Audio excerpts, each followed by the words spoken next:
माता लक्ष्मी कहती है कि घर की 5 चीजें हमें कभी किसी दूसरे को नहीं देनी चाहिए।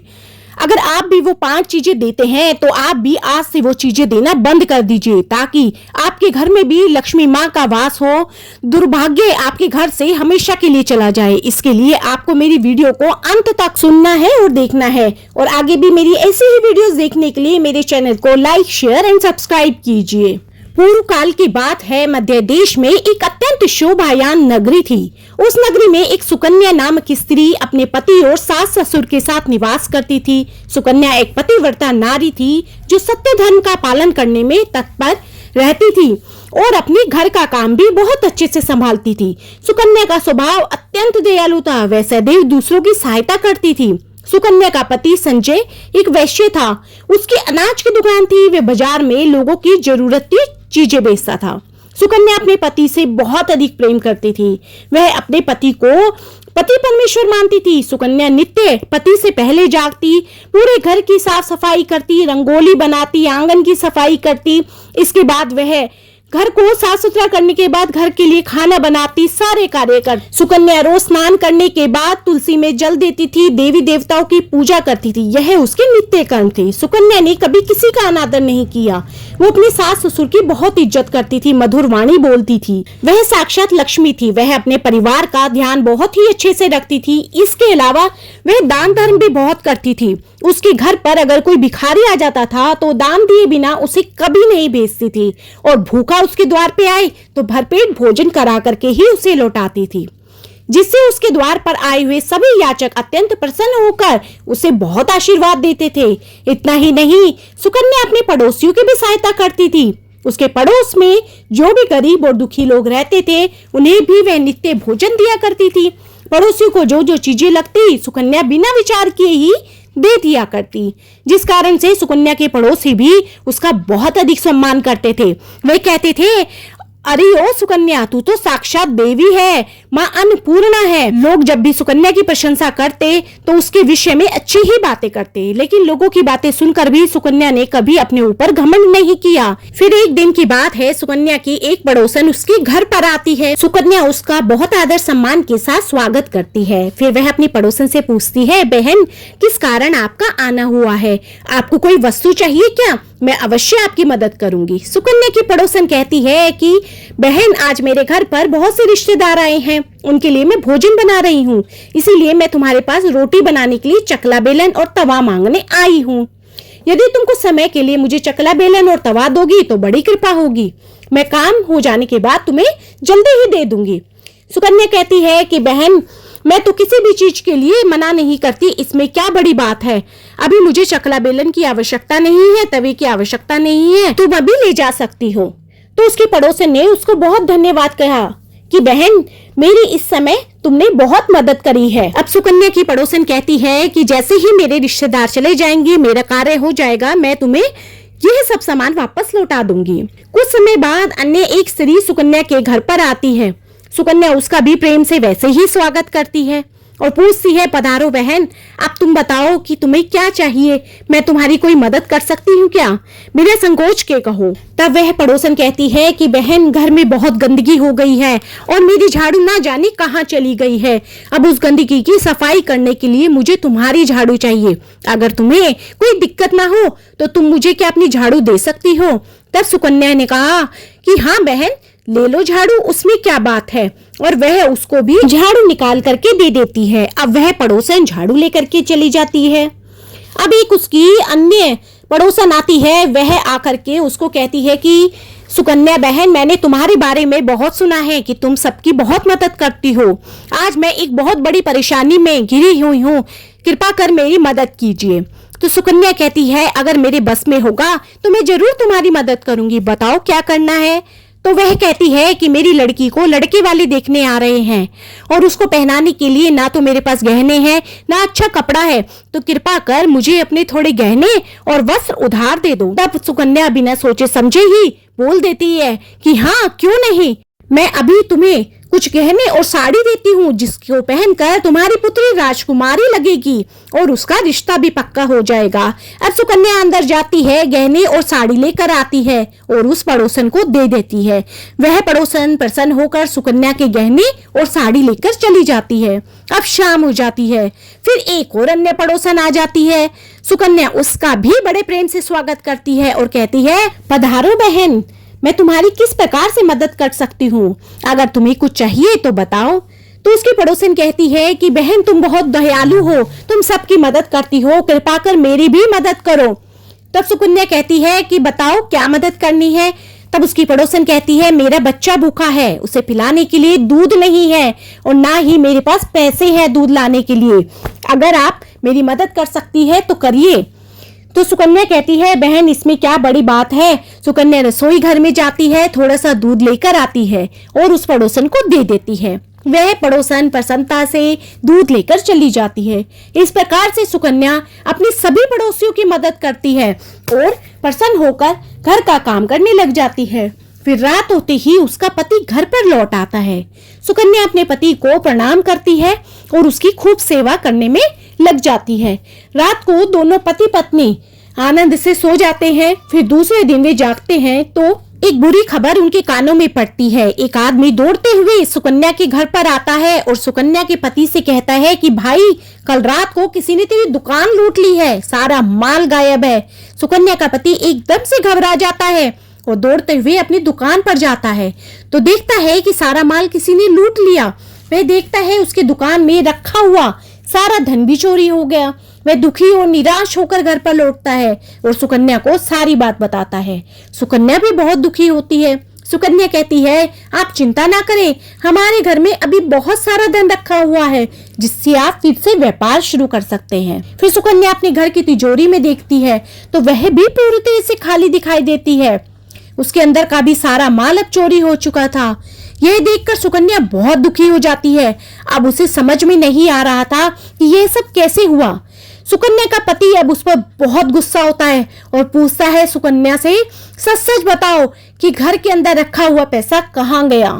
सुकन्या कहती है कि मुझे नहीं पता कि घर का सारा पैसा कैसे चोरी हो गया। कृपया आप शांत हो जाइए और हम कोई उपाय ढूंढते हैं। सुकन्या का पति कहता है, यह जो तुम दूसरों को घर पर बुला बुला कर खिलाती हो, उनकी मदद करती हो, उसी का यह फल है। उनमें से ही किसी ने घर का सारा पैसा चुरा लिया है। क्रोध में आकर सुकन्या का पति उसे बहुत बुरा भला बोलता है। सुकन्या की सास भी उसे कोसती है और कहती है, तुम ही इन पड़ोसियों को घर की चीजें देती रहती हो, सब कुछ तुमने पड़ोसियों को दे दिया है, इससे आज घर में कुछ भी नहीं बचा है।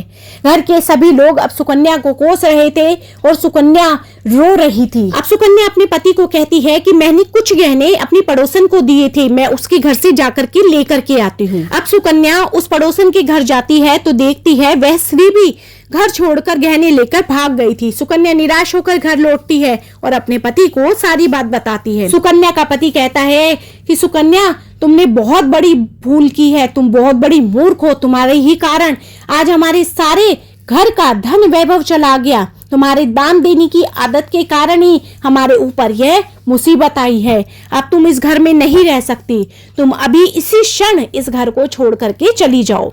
सुकन्या कहती है कि हे नाथ, आपके सिवा तो मेरा इस दुनिया में कोई नहीं है, मैं आपको छोड़ करके कहाँ जाऊं। सुकन्या का पति कहता है, तू कहीं भी जा लेकिन इस घर से चली जा, मैं तेरी शक्ल भी नहीं देखना चाहता, क्योंकि तेरे कारण ही यह सब कुछ हुआ है, तूने सब बर्बाद कर दिया है। अब अगर तू इस घर में रहेगी तो यह घर भी खत्म हो जाएगा। सुकन्या अपने पति को हाथ जोड़कर विनती करती है पर उसका पति नहीं मानता। फिर सुकन्या दुखी होकर रोते हुए अपने पति के घर को छोड़कर चली जाती है। चलते चलते सुकन्या माता लक्ष्मी के मंदिर भी जाती है और माँ लक्ष्मी से प्रार्थना करते हुए कहती है कि हे माँ, मैंने ऐसा कौन सा पाप किया है जो मेरी ऐसी दशा हुई है। मैंने तो हमेशा आपकी पूजा आराधना की है, फिर आपने मेरा घर क्यों छोड़ा? मेरे से ऐसा कौन सा अपराध हो गया, आप मुझसे क्यों रूठ गई? फिर सुकन्या वहीं पर बैठकर सोचने लगती है, यदि मेरे पति मेरा स्वीकार नहीं करेंगे तो मैं जीवित रहकर भी क्या करूंगी? यदि मेरे ही कारण मेरे पति की ऐसी दुर्दशा हुई है तो मुझे जीने का भी कोई अधिकार नहीं है। इतना सोचकर सुकन्या अपने प्राण देने के लिए नदी की तरफ बढ़ती है। नदी के पास जाकर सुकन्या माता लक्ष्मी माता से प्रार्थना करती है कि हे माँ लक्ष्मी, मैं अपने प्राण देने जा रही हूँ। यदि मेरे द्वारा तुम्हारी पूजा में कोई कमी रह गई है तो मुझे माफ करो। मैं अपने पति के बगैर जीवित नहीं रह सकती, इसलिए अब मैं नदी में कूद रही हूँ और अपनी जान दे रही हूँ। इतना कहकर सुकन्या नदी में कूदने ही वाली थी कि साक्षात माँ लक्ष्मी वहां प्रकट हो जाती है। माँ लक्ष्मी सुकन्या से कहती है, रुक जाओ पुत्री, तुम ये क्या कर रही हो? सुकन्या आंखें खोलकर देखती है कि माँ लक्ष्मी उसके सामने खड़ी है। माँ लक्ष्मी के दर्शन करके सुकन्या बहुत प्रसन्न होती है और माँ को बारंबार नमस्कार करती है और कहती है कि माँ लक्ष्मी, मुझे क्षमा करो। मुझसे ऐसे कौन से बड़े पाप हो गए कि आप नाराज हो गई? आपने मेरे घर को छोड़ दिया।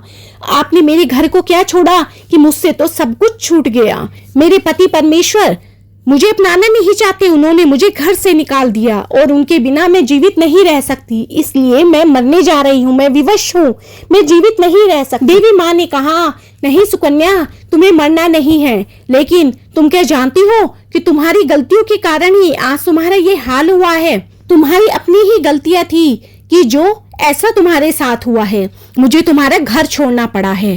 तुमने अनजाने में ही सही पर गलतियां की है। स्त्री को अपने घर की कुछ चीजों का दान कभी भी दूसरों को नहीं करना चाहिए, इससे मैं उस घर में वास नहीं करती हूँ। तो सुकन्या कहती है कि माँ कृपा कर मुझे बताइए कि ऐसी कौन सी वस्तुएं हैं जिनका दान करने से आप प्रसन्न नहीं होती हैं और आप उस घर से चली जाती हैं। तो मैं आगे से कभी भी उन वस्तुओं का दान नहीं करूंगी और आप कृपा कर प्रसन्न होइए। तब सुकन्या को माँ बताती है कि तुमने सबसे पहले चकला बेलन और तवा एक स्त्री को दिया। चकला बेलन और तवा कभी भी किसी को नहीं देना चाहिए। रसोई घर में इन वस्तुओं का महत्व सबसे अधिक होता है। इन वस्तुओं की पवित्रता बहुत अधिक जरूरी है। इन्हीं वस्तुओं के कारण ही हमारा जो पेट है वो भरता है। भगवान विष्णु को प्रसाद इसी से लगाया जाता है और तवे पर बनी हुई पहली रोटी भी गाय को खिलाई जाती है। इसलिए इन वस्तुओं को कभी किसी को दूसरे को नहीं देना चाहिए। पता नहीं वो स्वच्छता से और शुद्धता से इसका उपयोग करते हैं या नहीं, इसलिए इन वस्तुओं को कभी मत दो। तो यह तुम्हारी सबसे बड़ी भूल थी। आगे माँ लक्ष्मी कहती है कि सुकन्या, अब तुमने दूसरी जो भूल की वो दी झाड़ू। तुमने अपने पड़ोसन को झाड़ू दे दी और झाड़ू में मेरा वास होता है। जो वस्तु मुझे सबसे अधिक प्रिय है तुमने उसी को ही उस पड़ोसन को दे दिया, तो फिर मैं तुम्हारे घर में कैसे ठहरती? सुकन्या, जो स्त्री अपने घर की झाड़ू दूसरों को दे देती है, मैं उसके घर को त्याग देती हूँ। झाड़ू से घर की स्वच्छता की जाती है और जहाँ पर स्वच्छता होती है वहां पर मेरा वास होता है। ध्यान में रखना सुकन्या, घर में झाड़ू को हमेशा छिपा कर रखना चाहिए। झाड़ू पर बाहरी व्यक्ति की दृष्टि भी नहीं पड़नी चाहिए। झाड़ू एक अत्यंत पवित्र वस्तु है, इसे पैर नहीं लगना चाहिए और इससे कभी विष्ठा आदि प्रकार की गंदगी साफ नहीं करनी चाहिए। माँ लक्ष्मी कहती है, सुकन्या, अब तीसरी तुमने गलती कर दी है कि तुमने अपने वस्त्र और आभूषण दूसरी स्त्री को दे दिए। एक स्त्री को अपने आभूषण और वस्त्र कभी दूसरी स्त्री को नहीं देने चाहिए। मैं सदैव ही आभूषणों में वास करती हूँ। स्त्री के 16 श्रृंगार में गहनों का बहुत अधिक महत्व होता है। एक विवाहित स्त्री को कभी भी अपने आभूषण और अपने वस्त्र किसी दूसरी स्त्री को नहीं देने चाहिए, जिससे जीवन में दुर्भाग्य आता है। तो सुकन्या, अब मैं तुम्हें चौथी वस्तु के बारे में भी बताती हूँ। किसी भी मनुष्य को शाम हो जाने के बाद कभी सफेद रंग की वस्तुओं का दान नहीं करना चाहिए। तुम्हारे घर तुम्हारी पड़ोसन आई दूध मांगने के लिए और तुमने उसको दूध का दान दे दिया, तो एक ही दिन में तुमने मेरे को तो इस घर से पूरी तरह से हटा दिया। तो कैसे मैं तुम्हारे घर में वास कर सकती थी? इसीलिए मैं तुम्हारे घर से चली गई। अब सुकन्या कहती है कि माँ लक्ष्मी, मुझसे बहुत बड़ी भूल हो गई। मैं इन बातों से अनजान थी। कृपा कर मुझे क्षमा करो और मुझे प्रायश्चित करने का एक मौका दो। मुझे प्रायश्चित करने का उपाय बताओ। तब देवी लक्ष्मी कहती है कि सुकन्या, तुमने प्रायश्चित पहले ही कर लिया, इसलिए अब तुम अपने घर लौट जाओ। मैं तुम्हें तुम्हारा संपूर्ण वैभव और धन संपत्ति सब कुछ लौटा रही हूँ। इतना कहकर माँ लक्ष्मी उस स्थान से अंतर्ध्यान हो गई। फिर सुकन्या माँ लक्ष्मी को धन्यवाद देती है और उस स्थान से वापस अपने घर की तरफ जाती है। तभी उसका पति ढूंढते हुए उसी की तरफ आ रहा था। वह सुकन्या के पास जाकर क्षमा मांगता है कि सुकन्या, मैंने क्रोध में आकर के पता नहीं तुम्हें कितना भला बुरा कहा है, मुझे क्षमा कर दो। तुम तो साक्षात माँ लक्ष्मी हो। माँ लक्ष्मी की कृपा से हमें अपना सारा धन वैभव सब मिल गया है। जिन लोगों ने हमारा धन लूटा था उन सभी ने हमारा धन हमें लौटा दिया और तुम्हारा नाम लेते हुए क्षमा मांग ली है। यह सुनकर सुकन्या बहुत प्रसन्न हुई और अपने पति के साथ घर पर लौट करके चली जाती है। माँ लक्ष्मी की कृपा से अब उसके घर में फिर से सुख समृद्धि आ जाती है और उसे फिर से वही मान सम्मान मिलने लगता है। तो फ्रेंड्स, आप भी हमेशा ये चीजें ध्यान रखना कि अपने घर से ये 4 वस्तुएं कभी भी किसी को मत देना, क्योंकि इससे माँ लक्ष्मी हमारे घर से नाराज होकर के चली जाती है। तो बोलो माँ लक्ष्मी की जय। तो हे माँ लक्ष्मी, आप सबके घर में विराजमान हुई और घर में सुख समृद्धि लाइए।